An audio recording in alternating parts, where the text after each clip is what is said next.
Hey, it's Teresa from Life Beyond Diabetes, and today I'm going to talk about a question that I get sometimes, and that is, what is the difference between a basic low-carb diet and a ketogenic diet? And I want to start by saying that I think both a low-carb diet and a ketogenic diet are excellent ways to treat diabetes, and they are both now actually recognized as legitimate ways to treat diabetes, legitimate diets for by the American Diabetes Association. Even though the research has been there for years, it took a long time for the American Diabetes Association to get on board, but now they are actually saying that low carb and ketogenic diets are actually the best diets for bringing down the number after diagnosis. However, they're still saying that both of those are not sustainable ways of eating. I would tend to disagree with that because I like a low carb diet. I like a ketogenic diet. Anyway, main difference between ketogenic diet and low carb diet is the level of carbohydrates in each diet and what that does to the physiology of how you eat, how your body processes food and how you fuel your body. But before I get into the numbers for those, I want to talk about what a standard American diet would have as far as carbohydrates go.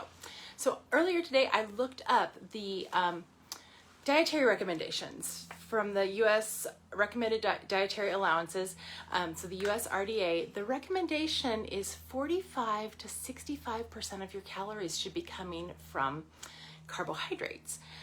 And that is, let me see, I wrote the number down, what they said it was. It was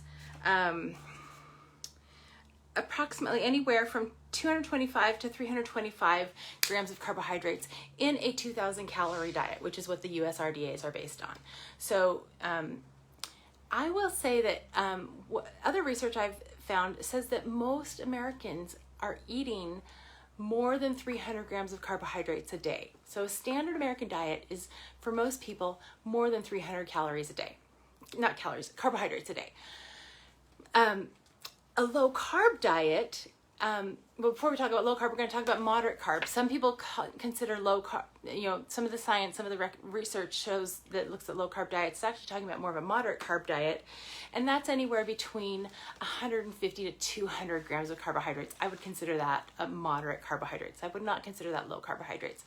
And for low carb diet, generally my recommendations for my clients is somewhere between 75 and 100 grams. So somewhere that 100 to 150 is kind of the overlap between moderate carb and low carb.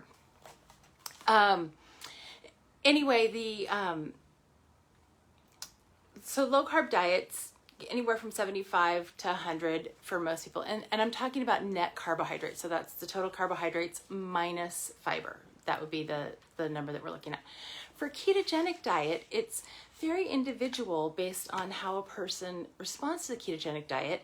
And it's anywhere from 20 grams of carbohydrates a day to around 40 to 50 grams of carbohydrates a day. And it really depends on how your own body responds to it. I go into nutritional ketosis around 50 grams of carbohydrates a day. So it's pretty easy for me to get into ketosis. Some people have to really cut out just about every carb that they're eating to get into ketosis. But so then the difference is, so those are the numbers, but it's not just the numbers that make it different. A ketogenic diet changes the way, because you're giving it so few carbohydrates, our bodies generally use carbohydrates for fuel, for the energy that we take. And when you are giving it so few carbohydrates, what happens is that your body then starts to access your fat stores and starts to burn fat in, and then the fat produces ketone bodies.